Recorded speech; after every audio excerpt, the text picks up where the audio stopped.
probably heard by now that you can't just start in the morning with a skincare routine and a wake up routine and a good breakfast and have your entire day go well, because it really starts the night before with the sleep. If you didn't get the right sleep, right amount, right kind, all the things, it doesn't matter how awesome or Pinterest worthy your morning routine is, it is not gonna go well. It is not going to sustain you for the entire day. And I have something very exciting to share with you. It's probably not your fault. There's a clock inside our bodies that regulates all involuntary impulses. This includes things like blood pressure or our neurological synapses and also our sleep. You've probably heard it. It's called the circadian rhythm, and a lot of people say it's your sleep clock. It's everything. It's anything involuntary gets counted down by that clock, by that circadian rhythm.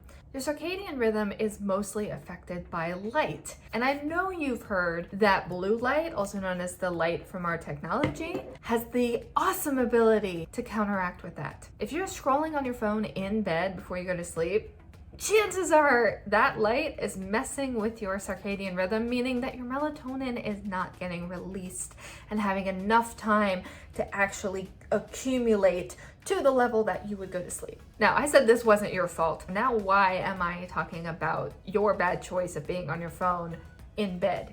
Blue light is an issue, we know this. But what you might not have known is that your circadian rhythm, and specifically your sleep, natural sleep cycle, being a morning person or a night owl, is genetically predetermined. Now, it does change throughout your life. So for instance, when you're a teenager and all those hormones are raging, you cannot measure your sleep cycle. Almost every teenager in the world is a night owl because the hormones are just going crazy. You might be able to get a good reading on your first cycle when you're a kid. If you were that kid in a sleepover who was the first to fall asleep, and then the next morning you had to wait like at least an hour for all your friends to wake up, you were probably a morning person. But if you were like me, who would be up way later than anyone else, even before any of us had cell phones, and then the number of stories I have of miscellaneous friends having to come up with creative ways to get me awake the next morning, then you're probably a night person. Now, there's actually terminologies for this. You have a morning lark, we're gonna use this emoji, and a night owl. You might have also heard of these guys. These guys are subcategories of these guys. We'll talk about them in a different video.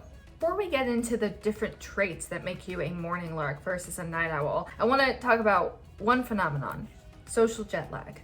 If you've ever been on a long plane flight where you cross time zones and then you have to exist in that other time zone that's not your own, not the one you've regulated to, you feel that excessive tiredness. That's jet lag. And social jet lag is kind of the same thing. It's a phenomenon that happens with night owls. For most of human history, it was never a problem that some people, about half the population, slept later in the day and were awake at night, because then the group could be protected all 24 hours long. Modern society works on a diurnal schedule, meaning daytime, meaning up and productive in the early morning at your job, meaning you've already gotten dressed, done everything you need to at your house, possibly dealt with children and a spouse, and are at work ready to work productively. I don't know who really works a 9 to 5 anymore. It's usually like 8 to 5 or earlier to later.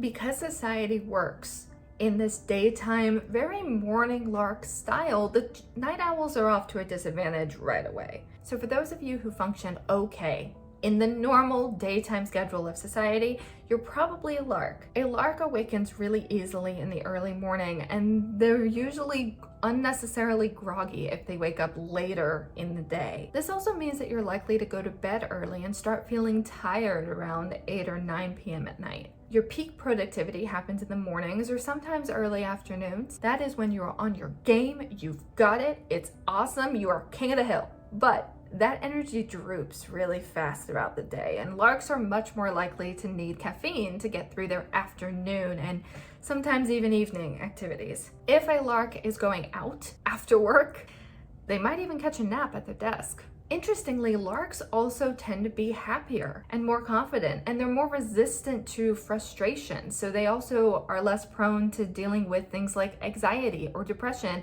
or even some physical ailments like blood pressure problems.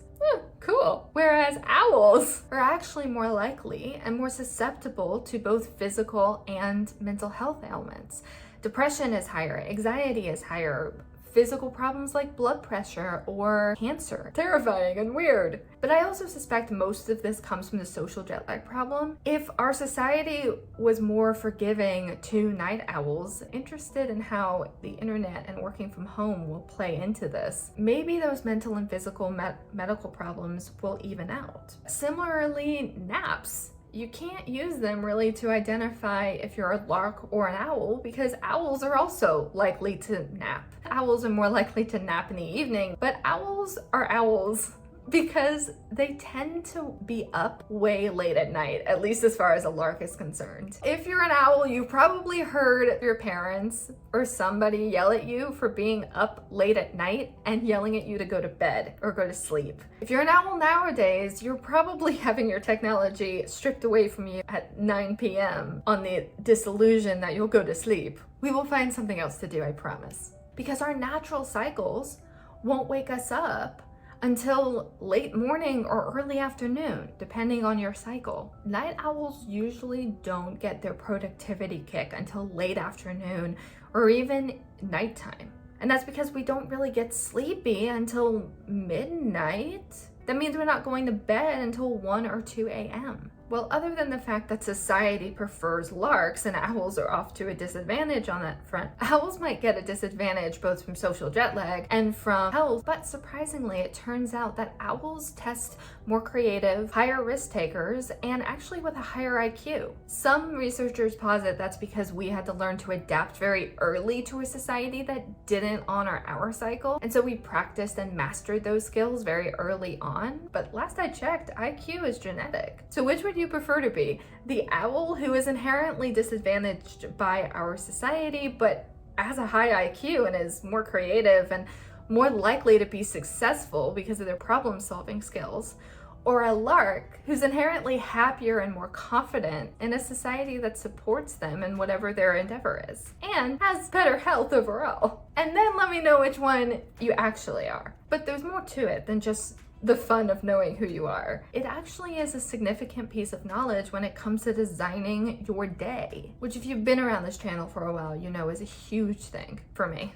Research shows that adults need about 8 to 9 hours of sleep a night. We know from our lark versus owl discussion that the time of day in which those hours take place are just as significant as getting the right amount. If you know you need about 8, it's pretty easy to measure on a clock. If you don't get the right amount of hours or at the right time of day, you're gonna have trouble getting up and you're gonna have trouble getting going and specifically staying going. So if I know I need 8 hours a night, then I can figure out my wind down routine. I know that I'm happiest sleeping from about 2 a.m. to 10 a.m.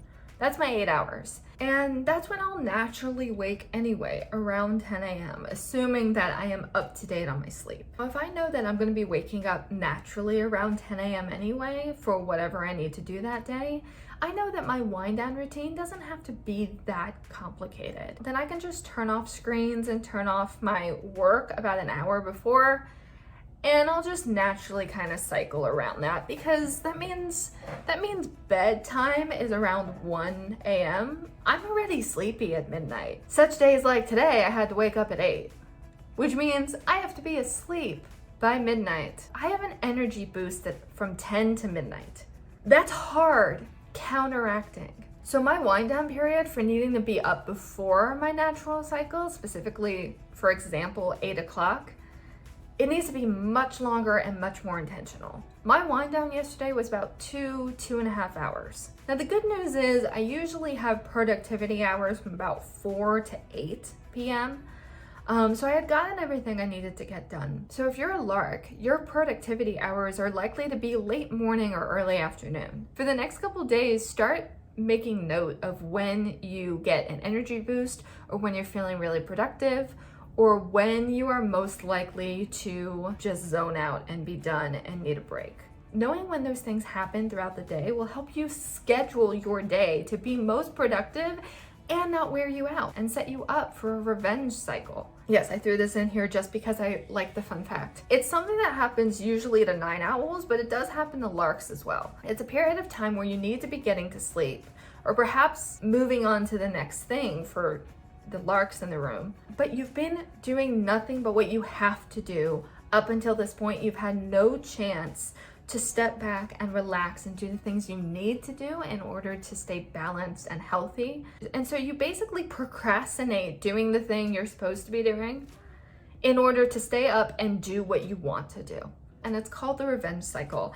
And I think that's the greatest name ever because it's such a mood. I honestly do it with sleep all the time. I did it last night and it was a terrible decision for this morning. But it's an actual phenomenon that is happening to you because of the demands of the world around us. That does not mean you have no control over the situation. It just means that the fact that it's happening is not inherently your fault. If you play into it, that's kind of your fault. I also want to mention that you should schedule meal times around your productivity and your lulls. First of all, don't do this while you're working. I'm a hypocrite. I do it all the time, but it's a terrible habit. Don't do it. Try to get your meals in between your productivity pockets. For me, my energy lull is somewhere between 3 p.m. and 5 p.m. in the afternoon. I'm a night owl, so my lunch is quite late in the day. If I'm cooking, I usually eat around 4. If it's a leftover deal, it's usually around 3. But because that's happening alongside an energy lull, the food actually does what it's supposed to do and kicks my body back up into high gear so that I can really get everything I need out of that productivity kick that's coming at about 5 o'clock. And perhaps I'm ending with the most important non-sleep thing. Don't forget your personal responsibilities like picking the kids up from class. If you're interested in any more information about these 2 sleep types, I'll go ahead and leave all the inspiration linked down below in the description. If you like this kind of video, definitely give it a thumbs up because I am obsessed with the new sleep research. I should have said this earlier in the video. It's in its infancy, so it's still just very new. But if you guys like this kind of video, I'll definitely do the chronotypes video and get into the actual blocks within owl and lark. Go ahead and subscribe so that you get notified every time I post a new video. New videos go up every Wednesday. Until then, please, please, please get the right kind of sleep. Bye. Leave our troubles on the shelf.